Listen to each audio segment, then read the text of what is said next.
Okay, here's my thoughts, and I'm understanding the arguments against this, but here's what I'm thinking, okay? Electoral college votes, this is talking about president who makes federal laws.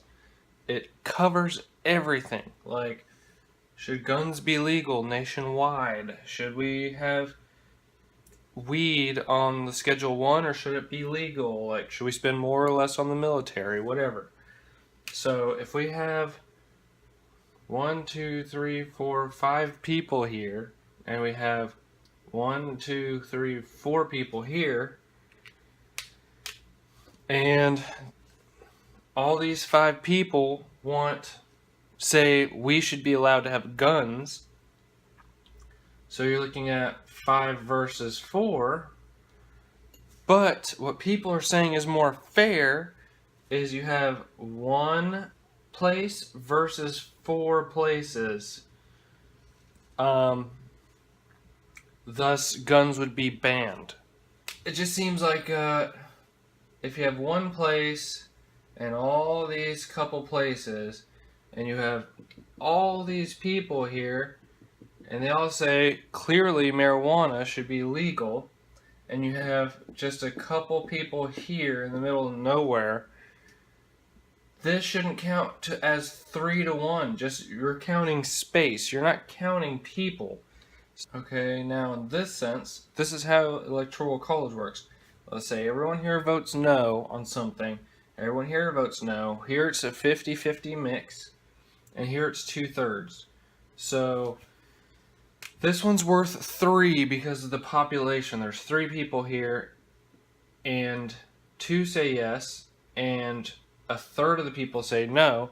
But since the majority say yes here, all 3 of these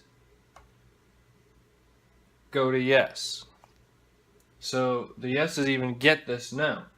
Then you have a whole no here, a whole no here, and then you have a 50-50 tie, so that's not even accounting.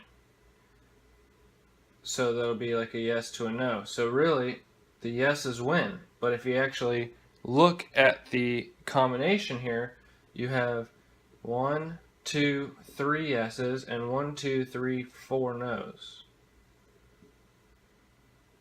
The no should have won, but in this situation, the yeses won because of this winner-take-all system.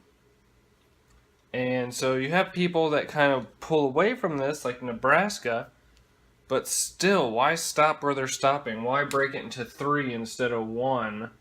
Just break it into the individuals. We clearly can count the popular vote. Let's just go by that. So people are saying places like California, Florida, New York, they'll actually get to decide what happens to the rest of everywhere else. Really, this is one place. It's the United States of America. When we're talking about federal law, it affects all of this. So it doesn't matter which little bubble you're in. It's going to affect everybody. So, like these issues over here. Now, for example, if they're like, well, we think we should have a parade or on this day or not this day, or we think we should fix our water system, or we should fix our electrical system, or whatever. That's all in their local government. They could all decide that amongst themselves. But that's not really what we're talking about in the electoral vote. We're not talking about local government situations. Okay, so another thing is they think that these 3 states is going to control what all the rest of this bubble's doing. So, for example, all these vote yes on something, all these vote yes, and all these vote yes. That's 30 points, because these are all worth 10 in this example. Then all these little bubbles, there's 10 of them, all the little bubbles vote no. So that's 10 versus 30. These 3 states decide what happens to everybody. However, if there is no electoral votes, and it goes by population, just go Google this. I'll try to find the link and include it. Not 100% of people voted the same way in California, nor here, nor in Florida. Let's say 50% of the people voted yes here, and 50% voted no. And same here and same here. 50, 50, 50. So that's 5 points of their 10 goes to the yes, 5 points of their 10 goes to the no. 5, 5, 5, 5. Then all these middle ones, 10 points, go here. Now they win, actually. Which is the case, like I said, I'll show you. Florida was pretty much 50-50. California was like 60-40.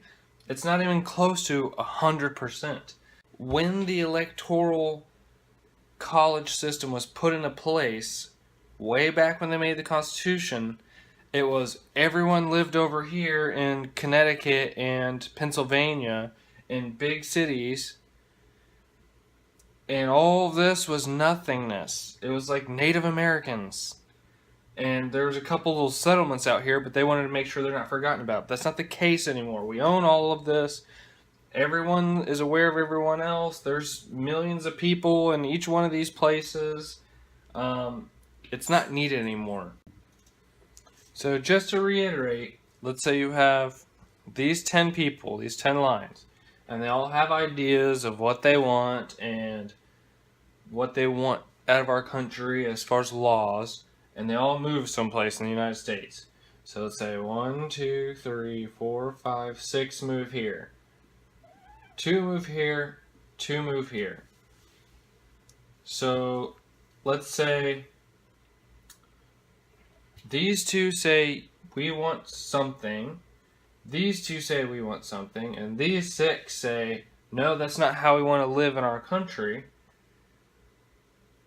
But now it's 2 bubbles versus 1, and these couple people get to take away or add something that the majority of all these people don't want.